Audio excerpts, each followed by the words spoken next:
तो स्मृति ईरानी के आगे किसी का चलेगा नहीं। यहाँ की सर्वे सर्वा स्मृति ईरानी है। यहाँ का जिला अध्यक्ष, यहाँ के जो मंडल अध्यक्ष, यहाँ के जो भी बड़े बड़े महामंत्री और कार्यकर्ता जो भी हैं, ये सब समझ लीजिए कि स्मृति ईरानी के कठपुतली हैं। अपने नाम पर नहीं जीत सकती हैं। इन्होंने क्षेत्र के लिए कुछ नहीं किया है, इसलिए मैं दावे के साथ कह सकता हूँ अगर ये जीतती हैं तो योगी और मोदी के नाम पर जीतेंगी। अगर ये निर्दलीय खड़ी हो जाती हैं तो मैं जमानत जब्त होने की गारंटी लेता हूँ। अगर हम पार्टी के विरोध में कार्य करते थे तो इनकी पार्टी का जो है कोई भी, चाहे जिला अध्यक्ष हो, मंडल अध्यक्ष हो, अभी तक मुझसे नहीं बता सका कि मैं इससे पहले क्या इनके विरोध में करता था।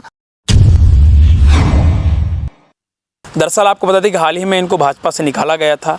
जबरिया निकाले हुए कार्यकर्ता हैं और आज हमारे साथ जुड़ने जा रहे हैं। इनके क्या मुद्दे हैं, क्या इनकी राय है, ये खुद ही बताएंगे। लेकिन हमारा सवाल ये है कि जिस तरह से स्मृति ईरानी इस समय अमेठी में लगातार एक्टिव हैं, लगातार कई परियोजना का शिलान्यास हो रहा है, बड़े बड़े केंद्र से लेकर प्रदेश के मुख्यमंत्री तक अमेठी का दौरा कर चुके हैं।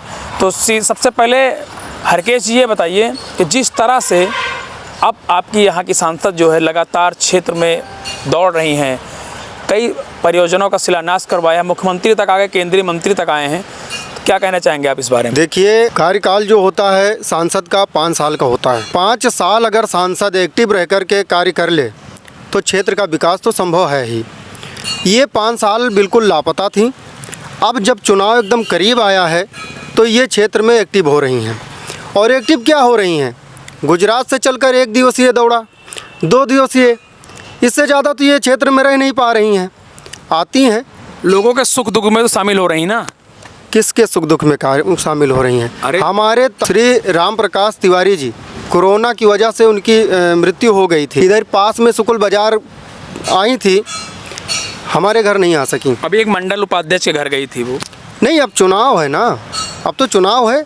चुनाव में तो सबको याद आता है अपना क्षेत्र। से पहले ये लापता थी पूरी तरह से, यहाँ तक कि कांग्रेस के लोग जो है पोस्टर भी चिपकाना शुरू कर दिए थे, लापता सांसद। ये सांसद जी कहाँ गायब हो गई थी? क्षेत्र की जो बदहाली है उस पर इन्होंने कभी गौर नहीं किया, किसी कार्यकर्ता की इन्होंने सुना नहीं।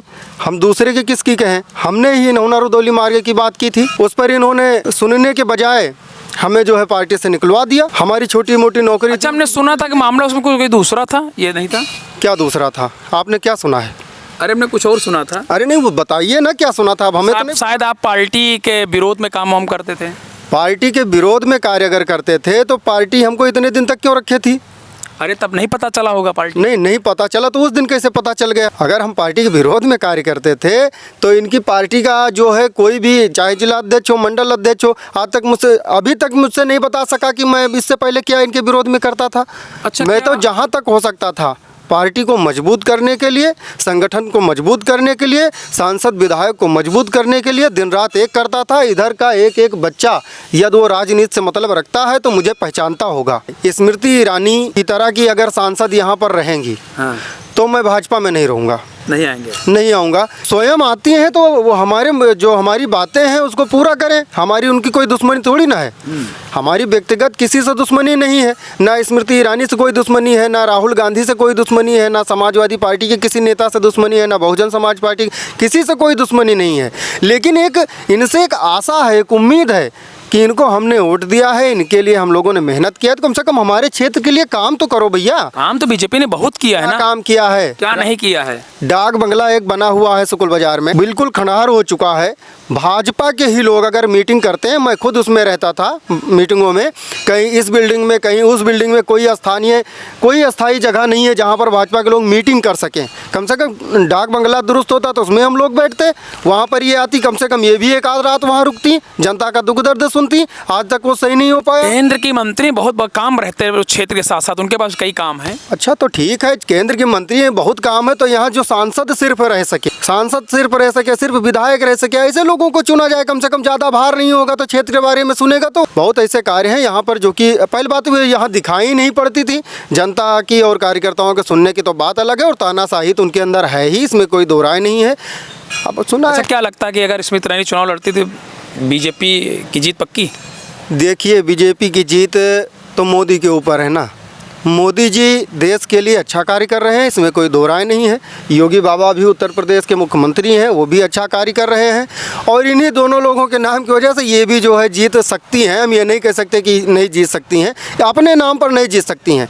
इन्होंने क्षेत्र के लिए कुछ नहीं किया है, इसलिए मैं दावे के साथ कह सकता हूँ अगर ये जीतती हैं तो योगी और मोदी के नाम पर जीतेंगी। अगर ये निर्दलीय खड़ी हो जाती हैं तो मैं जमानत जब्त होने की गारंटी लेता हूँ। इनकी जमानत जब्त हो जाएगी और नहीं लड़के देख लें अगर इनके अंदर हिम्मत है तो। पार्टी से निकाले जाने का नहीं भैया, आप इनौना रुदौली रोड पर चलिए किसी दिन जाइए कभी, उस पर तो पता चलेगा किस लिए कितनी दिक्कत होती है।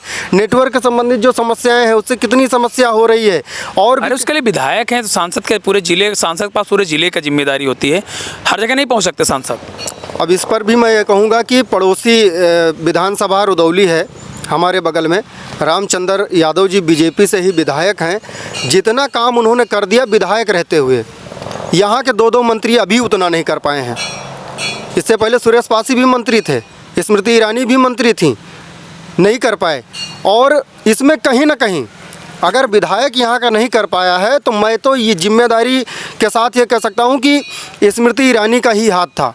ये नगर पंचायत हो गया होता सुकुल बाज़ार, जगदीशपुर में अपनी एक तहसील हो गई होती, लेकिन स्मृति ईरानी ने ध्यान नहीं दिया। सांसद थी, केंद्रीय मंत्री थी, चाहती तो हो जाता। अब देखिए अगर इस तरीके का रवैया इन लोगों का रहेगा, पहली बात हमसे ये मत पूछिए कि हम आएंगे कि नहीं, उधर भगदड़ मच जाएगी, पार्टी के अंदर अंतरकलह हो जाएगी। काहे?